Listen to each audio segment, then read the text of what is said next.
വ്യത്യസ്തമായൊരു ജന്മദിനാഘോഷം. കേക്കില്ല, ഗിഫ്റ്റില്ല, സൗഹൃദ കൂട്ടായ്മ, ഒരുമിച്ച് ഭക്ഷണം. മഹേശ്വരൻ മാഷ് തളിപ്പറമ്പിൻ്റെ സാംസ്കാരിക നായകന് അടിപൊളി ജന്മദിനാഘോഷം നൽകി. അസ്തമയ പക്ഷികൾ വീണ്ടും പ്രഭാതത്തിലേക്ക് എന്ന സാംസ്കാരിക കൂട്ടായ്മ പണ്ടേ ഉള്ള ശീലമാണ്. കൂട്ടായുണ്ട് സൗഹൃദങ്ങൾ ഏറെ. പുസ്തകങ്ങൾ, ചെടികൾ, പൂക്കൾ. ഒറ്റയാണെങ്കിലും ഒറ്റയ്ക്കല്ല, വളച്ചു കെട്ടിയിട്ട് നിർത്താനൊന്നും കഴിയില്ല. അതെ,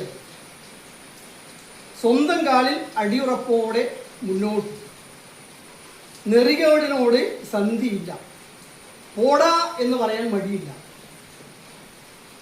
ആചാരമില്ല, അനുഷ്ഠാനമില്ല, മതിലുകളില്ല, ആർക്കും കയറി ചെല്ലാം. നല്ലതിനൊരു തലവോടെ, തെറ്റിനെ പൊറുക്കില്ല. പഠിക്കാനുണ്ട് ഒട്ടേറെ. പഠിച്ചതോ ഞാൻ പഠിച്ചതോ ഒരു തുണ്ട് മാത്രം. ഇതൊക്കെയാണ് എനിക്ക് മാഷ്. ഇതാണ് മാഷെക്കുറിച്ചുള്ള ജ്ഞാനരൂപിണം മഹേശ്വരം നമസ്തുഭ്യം മഹിതം ജ്ഞാനരൂപിണം സ്നേഹശാന്തസ്വരൂപായ ജ്യേഷ്ഠഭ്രാതാ നമസ്തുതേ. സ്നേഹശാന്തസ്വരൂപായ ജ്യേഷ്ഠഭ്രാതാ നമസ്തുതേ. നമസ്തേ.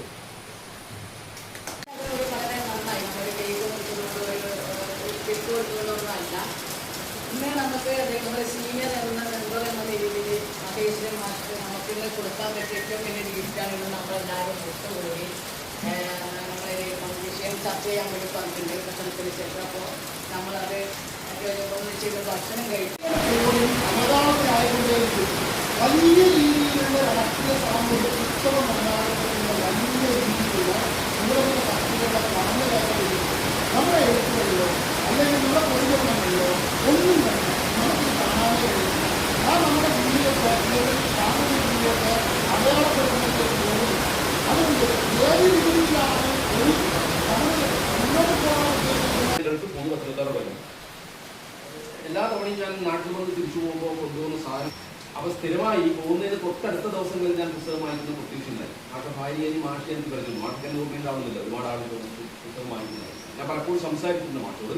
മാഷ ഭാര്യ സമൂഹത്തെ, മനുഷ്യരെ മാനവീകരിക്കുക എന്നുള്ള ഇടപെടലാണ് എല്ലാ തരത്തിലുള്ള സാംസ്കാരിക പ്രവർത്തനം. രാഷ്ട്രീയ പ്രവർത്തനമാണ് സാംസ്കാരിക പ്രവർത്തനം. ആശയരംഗത്തെ രാഷ്ട്രീയ പ്രവർത്തനത്തിലാണ് നമ്മൾ സാംസ്കാരിക പ്രവർത്തനം എന്ന് പറയുന്നത്.